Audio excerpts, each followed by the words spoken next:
Placer saludarlo, Edgar Cantero, Don Cantero. ¿Cómo estás? Buenas tardes. Ya se instaló eso. Hola Roberto, ¿cómo estás? Saludos cordial para ustedes, la audiencia. Sí, o sea, igual el usuario es más un homenaje a mi abuelo paterno, por eso es Don Cantero, ¿verdad? Así que estamos de esa manera, no por ser un Don Juan ni mucho menos. No. Bueno, no sé, después de verte con... No. Con Ivana, con Ivana Knoll, la croata, no sé, dudo. Terrible, pero bueno. Bueno, a ver, nos contaba hace un ratito Maxi, nuestro productor, que arribaste hace unas horas, ¿no? Sí, hoy llegué a Paraguay a las 7:30 de la mañana. Habíamos salido de Doha el martes a la tarde y llegamos el lunes a la noche y llegamos a Madrid. Ahí tuvimos una escala también, entonces salimos ahí de Madrid el miércoles a la noche y bueno, llegamos esta mañana, 11 horas de viaje.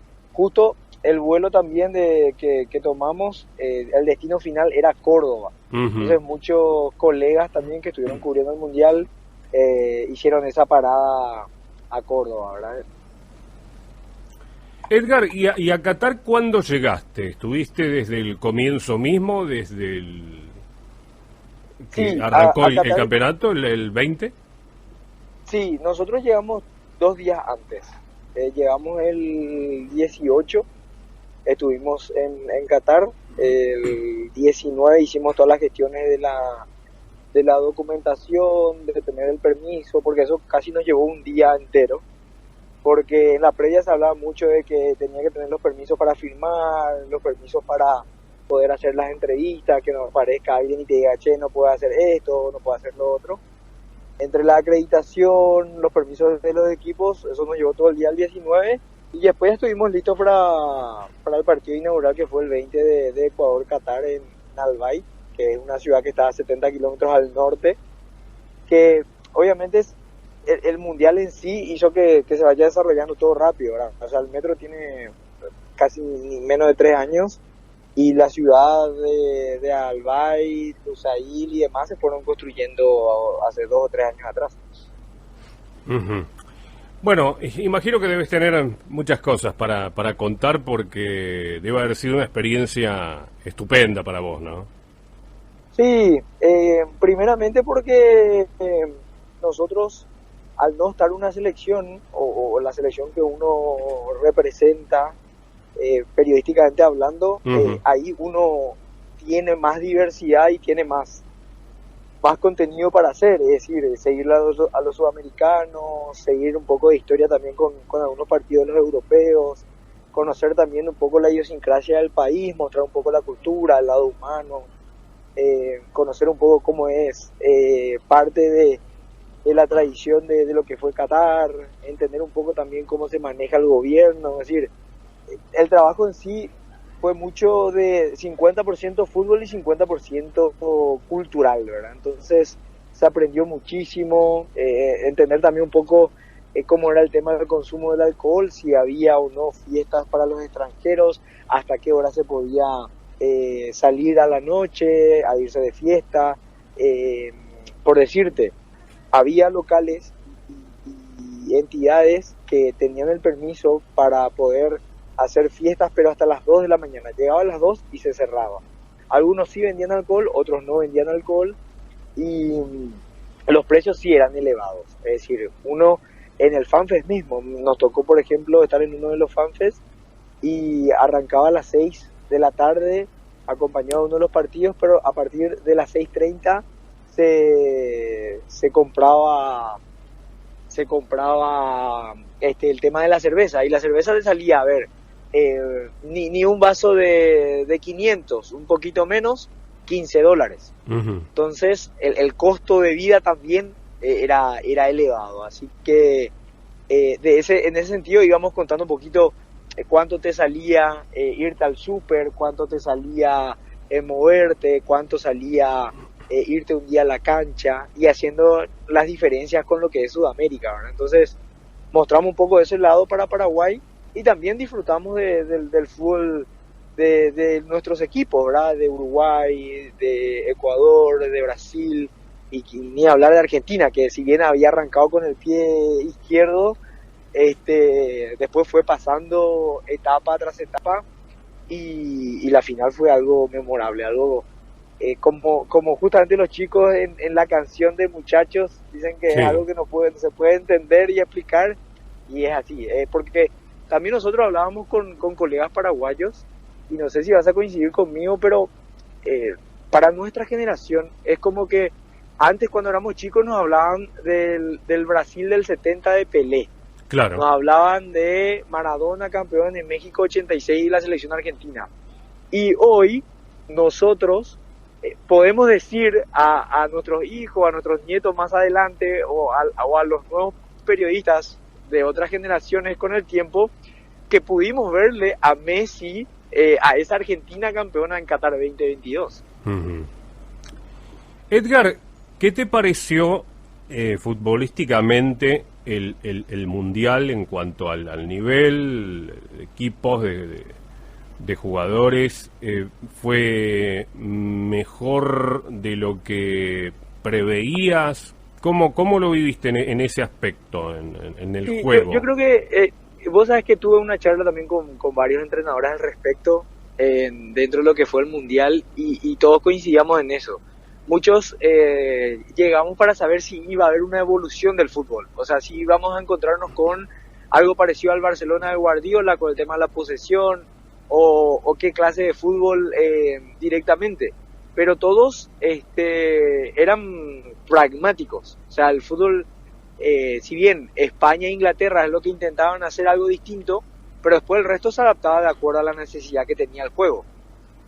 Marruecos fue el que sorprendió a todos, siendo la revelación del Mundial, siendo muy vertical y jugando prácticamente un 4-1-4-1, o a veces mutaba, pero tenía este, dos carrileros que te acompañaban y hacían diferencia. Lo mismo pasaba con Francia, con la velocidad de Mbappé, y lo vimos en el Mundial, en la final misma, cuando hace los cambios de Champ, que le pone a los más rápidos y gente que estaba con mucho más estado físico claramente. Por eso Francia tuvo también su tiempo dentro de lo que fue el compromiso, ¿verdad? Porque Argentina en los primeros 70 minutos jugó un partido extraordinario. Y después el resto fue mutando todo. Es decir, Argentina mismo era eh, el primer defensor era Julián Álvarez. Y uno entendía de que el sistema que armó Scaloni era porque tenía los hombres para hacer esa clase de juego. Porque si no tenía que cambiar la forma y ver cómo Messi también tenía que estar parado en campo de juego, ¿verdad? Lo mismo con Brasil, o sea, Brasil con Tite lo que hizo fue mutar también su juego y hacer que Neymar esté más libre y solamente juegue y se preocupe de hacer su juego y no de estar marcando, bajando, mordiendo, presionando. Para eso estaba Richarlison, para eso estaba Paquetá, para eso estaban otros jugadores. Es más, Griezmann en algún momento dado, en uno de los partidos, cuando Rabiot, cuando Tchouaméni y demás de los jugadores no podían estar o era complicado, él se te metía como un volante central e incluso era el iniciador de juego hasta la media luna de Francia. Entonces, eso vimos mucho equipo. Las individuales sí, marcaron siempre el caso de Messi, de Mbappé, de Neymar, pero por sobre todas las cosas, el equipo fue lo que más se resaltó en esta Copa del Mundo. Ujú.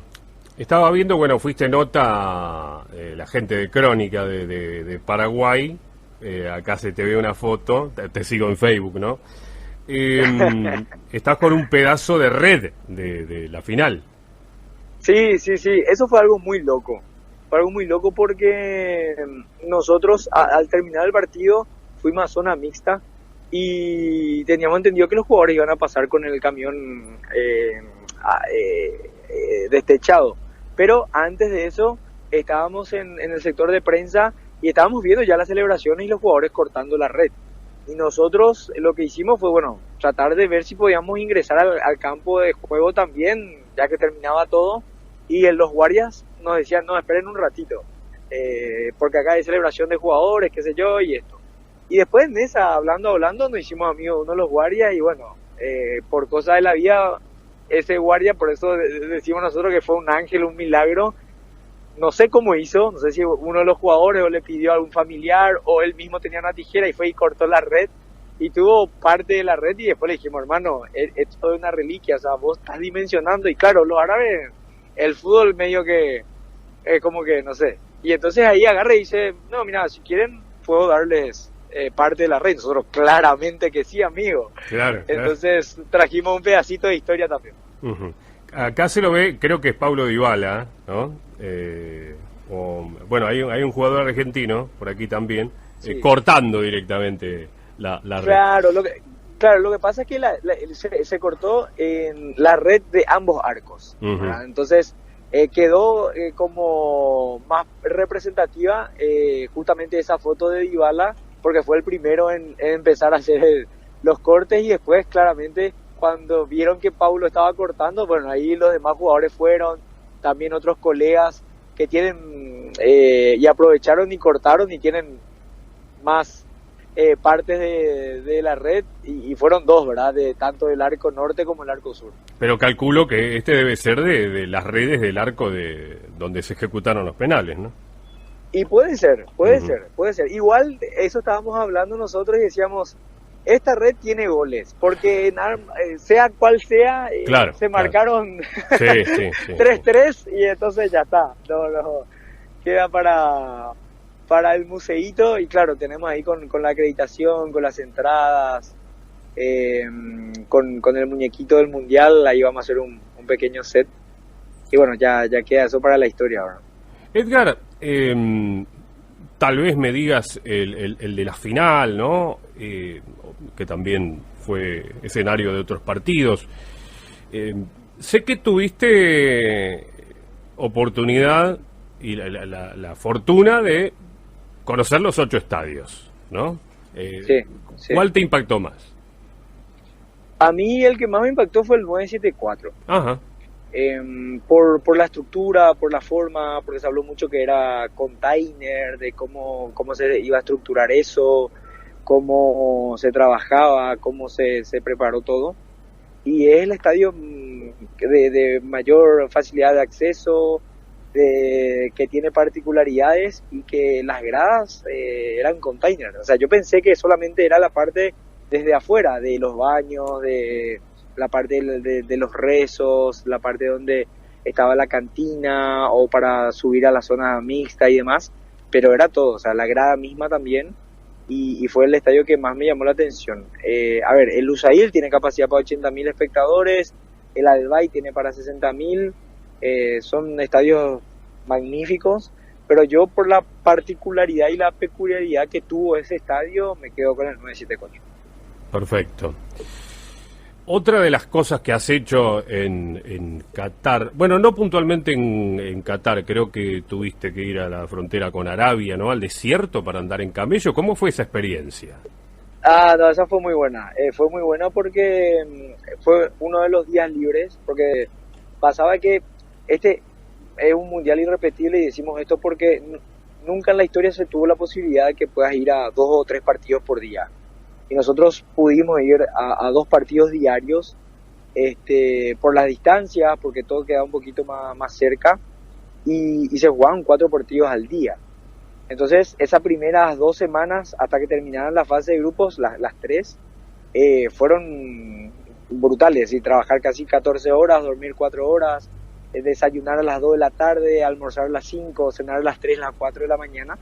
Y posteriormente a los octavos se tuvo 2 días libres, y ahí decidimos con el grupo de amigos paraguayos ir al desierto, conocer eso, hacer ese safari, ¿verdad? Te sacan de lo que es Doha, vas hacia el sur, y la primera parada es justamente donde están los camellos. Haces una caminata, lo conoces, te subís y haces una caminata de prácticamente 5 kilómetros, no, 5 kilómetros es muchísimo, sería menos, 2 kilómetros, y tenés esa conexión con lo que es la tradición, lo ancestral. Se te viene a la cabeza el tema de los Reyes Magos, el tema del nacimiento de Jesús, que los reyes vinieron en camellos. Entonces toda esa infancia, todo eso que en algún momento dado te contaban, tenerlo presente fue algo maravilloso y compartimos con amigos. Y posteriormente a eso, la segunda parada fue ya al medio del desierto, haciendo un poco de deporte extremo también, porque las dunas eran bien pronunciadas, bien fuertes, digamos, y era como que tenía que estar con alguien que sí sabía manejar la camioneta para no quedarte o para disfrutar justamente de ese paisaje. Y llega un momento dado que el mar, el Golfo, ingresa justamente hacia las dunas y se arma como un lago, y eso es algo fantástico. Entonces tuvimos esa posibilidad ahí,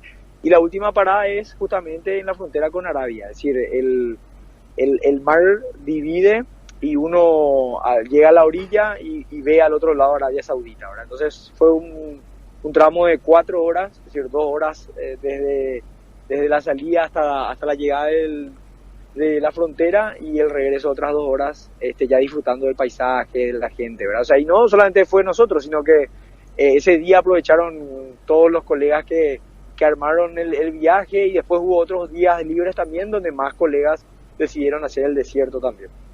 Edgar, estamos charlando, para los que se suman recién a la audiencia, con Edgar Cantero, periodista paraguayo, recién arribado a Asunción, bueno, esta mañana, después de su gran experiencia en Qatar, en el Mundial de Qatar 2022, y aquí contándonos algunas de las muchas experiencias que ha tenido, por supuesto. ¿Cómo estuvo el clima, Edgar? Sé del calor, pero dentro de todo fue soportable. Bueno, estaban cerca ya del invierno, ¿no? Exacto, sí, nos tocó, a ver, el calor sí en época de verano para ellos, desde a mitad de año sí es algo sofocante, porque las temperaturas llegan a 45, 50, 55 grados, pero en esta época del año llega máximo a 32, 35, pero no era sofocante y tampoco húmedo, era un calor seco, entonces era llevadero. Ahora, el golpe de aire sí te hacía efecto, por eso estoy medio ronco, por el tema de que vos te movías en Uber o te movías en el metro y era aire acondicionado. Te iba al estadio y afuera tenías una temperatura de 35 o 30 grados, pero al ingresar a la Media Center o al estadio vos tenías una temperatura de 25 o 24 grados. Es decir, y el estadio debajo de los asientos tenían las boquitas de aire que funcionaban justamente y estaban prendidas todas. Entonces uno a la noche tenía que estar un poco de campera, cuidarse mucho por el tema del golpe de aire o el golpe de calor también. Entonces muchos colegas también llegaron a tener un poco de gripe, de resfrío, o sea, se vio mucho también eso, pero por suerte se pudo llevar bien, es decir, no hubo problemas de un calor así sofocante o que no se podía estar, un calor agobiante, es decir, se pudo pasar bien. Edgar, de cara al próximo campeonato del mundo, ¿no? ¿Qué cosas deben cambiar? Bueno, en el fútbol interno, digamos, pero a nivel selección, claro, aunque todo tiene que ver con todo, pero ¿qué cosas deben cambiar, mejorar en el fútbol paraguayo para poder acceder a un mundial nuevamente? Primeramente, respetar los procesos, cosa que se hizo con Brasil, cosa que se hizo con Argentina. También tener, a ver, si vos tenés una idea futbolística, tener también los hombres para ejecutar esa idea futbolística, porque nosotros no se dieron los resultados y fuimos cambiando entrenador por entrenador, y ahí vos no estás teniendo una línea, no estás teniendo una filosofía de juego. Entonces, al no tener, vos ves que las otras selecciones van creciendo, van llegando, y vos estás dando terreno. Hoy, mirando un poco también la madurez de los chicos y todos los que van a arrancar esta eliminatoria en este marzo, si es que arrancan, lo tenemos ya a un Gustavo Gómez, a los Romero, a Miguel Almirón, que hoy está pasando un buen momento, que van a arrancar ya casi prácticamente algunos su tercera, otros cuartas eliminatorias. Entonces, ese es el punto en cuestión a tener en cuenta, ¿verdad? Hoy, si se respeta el trabajo de Guillermo Barros Esqueloto, es sostener independientemente de los resultados que uno tenga. Claro, uno quiere clasificar una Copa del Mundo, más vale, pero uno va a ir viendo cómo nos va al comienzo de la eliminatoria y también en la Copa América del 2024. Uh-huh. Edgar, ya para ir finalizando, estamos en el cierre del programa de hoy. Agradecemos profundamente estos minutos que nos dispensaste. Esta nota creo que nació cuando vi tus fotos en camello. Dije, no, tenemos que hablar con Edgar, principalmente. Pero bueno, tomando como eje, por supuesto, todo lo demás vinculado a este campeonato del mundo, que parece mentira, ya pasó. Edgar, ¿te tenemos ahí? No, se nos perdió. ¿O lo tengo? Acá estoy. Ahí estás. Ahora sí. Ahí, se nos había ido un poquito la señal. Sí. A ver, calculo que me vas a decir la final, porque incluso se está hablando, ¿no?, de que fue la final más emocionante de la historia de los mundiales. Pero el partido que más te atrapó y el gol que más te gustó en el campeonato. A ver, es difícil de elegir uno en particular. O sea, la final sí o sí va a quedar ahí arriba, pero yo creo que hay dos partidos que marcaron historia también. Primero la eliminación de Brasil ante Croacia, y después el partido de Marruecos-Portugal, cuando Marruecos le deja fuera a Portugal, probablemente el último mundial de Cristiano Ronaldo también. Es decir, se generaron muchas cosas. Yo de uno creo que me quedo con tres y lo pongo todo en uno, ¿verdad? La final, el partido de Croacia versus Brasil, y la de Marruecos-Portugal. Y la del gol, y estoy haciendo un poco de memoria, porque hay buenos goles. Es más, me quedo una que con la que no fue, que era si Lloris no estaba tan atento cuando estaba todavía en 3-3, y Messi marcaba ese zapatazo que había lanzado y Lloris le había quitado. O sea, para mí era ese el gol del campeonato. Pero haciendo un poco de memoria, hay lindos goles, la verdad, y creo que, a ver... Sí, es una pregunta difícil porque hubo muy buenos goles en el campeonato. Sí, es que estoy haciendo un poco de memoria y en esa lista de 10, bueno, por la forma, en la manera, el ímpetu, la llegada y lo que significó, creo que el gol de Julián Álvarez contra Australia, el segundo, o Países Bajos, no recuerdo si fue... a ver, ¿vos decís la jugada que arranca de la mitad de la cancha? Exacto, esa que arranca y él finaliza. Claro, con Croacia. Con Croacia, ahí está. Sí, el segundo gol argentino, sí. El segundo gol con Croacia, ese mismo. Ese fue, porque lo vi arrancar, o sea, es que yo agarré y dije, bueno, hoy le sigo a Julián y le miro todo el partido. Y ese partido fue extraordinario. Y cuando arrancó desde el medio dije yo, no, esto es fantástico, ¿verdad? Ese gol quedó bien, porque también dentro de ese partido Messi hizo una jugada maravillosa para el tercer gol, claro. El segundo de Julián, pero yo creo que esa por la llegada, por la fuerza, por la forma en cómo le dejó a los rivales, y porque se le comparó también con Kempes, ¿verdad? Entonces, tal cual. Creo que eso es uno... Igual, seguramente mucha gente me va a decir, no, loco, hay goles más lindos, sí, pero ahora mismo lo que el cerebro o las imágenes que tengo en la cabeza es la que me marca. Muy bien, Edgar, un placer saludarte. Agradecemos estos minutos que nos has dispensado para charlar un poquito de este campeonato del mundo. Y bueno, seguramente en el 2023 te vamos a estar molestando no para hablar de mundial, pero sí para cuestiones del fútbol sudamericano, ¿por qué no? No, por favor, Roberto, un placer. Estamos a disposición. Este 2023 ya arranca con todo. Ya tuvimos el sorteo de la fase preliminar de la Libertadores de la Sudamericana. Ya arranca todo de vuelta. Así que estamos a disposición. Vamos a ver también si este año tenemos ya la sede de la Copa América. Todo eso se empieza a mover. Lo que había hablado también Gianni Infantino con relación a el Mundial de 35 clubes. A partir del 2025.